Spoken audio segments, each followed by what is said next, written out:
In our Smart Parenting feature today, we are focusing on how we care for children in the first few years of their life and why many families are no longer relying on auntie babysitters and domestic helpers to look after their babies and toddlers.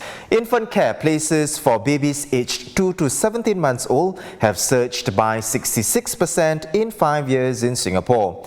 According to the Early Childhood Development Agency, or ECDA, the number has grown from 6,200 places in 2015 to about 10,500 in 2020.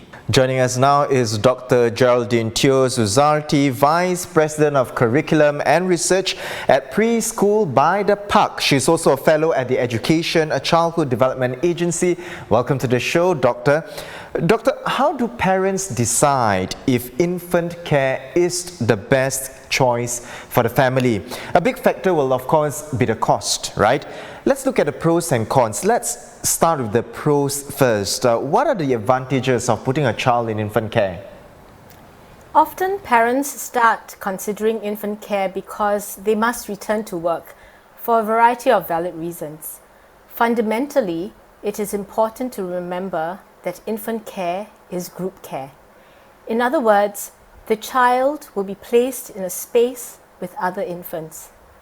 That said, all infant care centres in Singapore are regulated by the Early Childhood Development Agency. This means that staff need to meet stipulated qualifications, and there are standards for the programs offered. Infant care, therefore, is not custodial care. It is professionalized care and education for the very young child. One of the key advantages of being in infant group care is the opportunity for socialization, especially for a child who may not have peers of similar ages or many siblings. Another key advantage is language models. We know from neuroscience studies that the window of opportunity for language development for children is in the early years. This means that very young children need consistent language models to observe for language acquisition. Just these two advantages alone would make it worthwhile to consider putting your child in infant care. And Doctor, infant care, of course, may not be ideal for some families as well. What are some drawbacks and concerns that parents might have about putting their child in such an environment? First, let me assure parents that research has shown that children cared for in infant care do not fare worse off than children being cared for at home.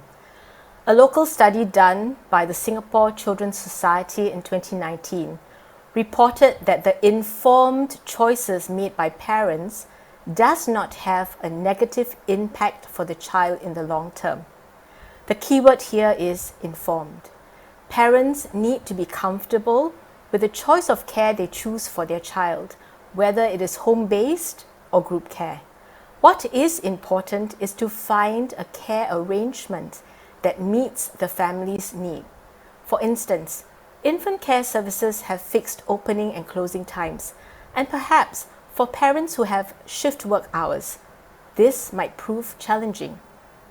Another consideration that I mentioned earlier is that infant care is group care. This is an important consideration because it means that the attention given to the child is not going to be one-to-one all the time, at least not during the times outside of feeding, diapering, and showering.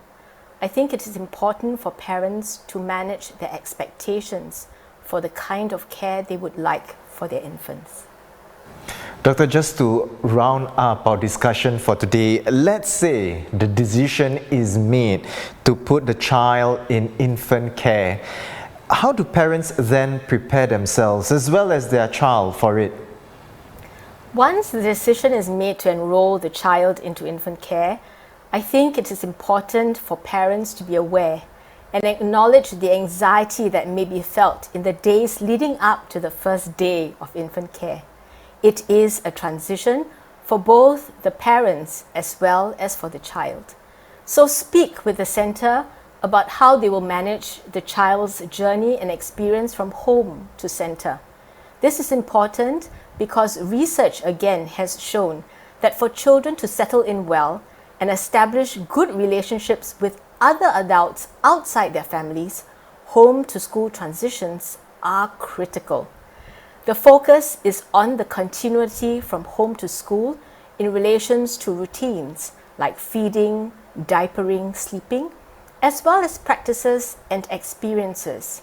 Discuss with the Infant Care Centre about how they manage these transitions with families, and as well communicate how you would like to receive updates and communication about your child.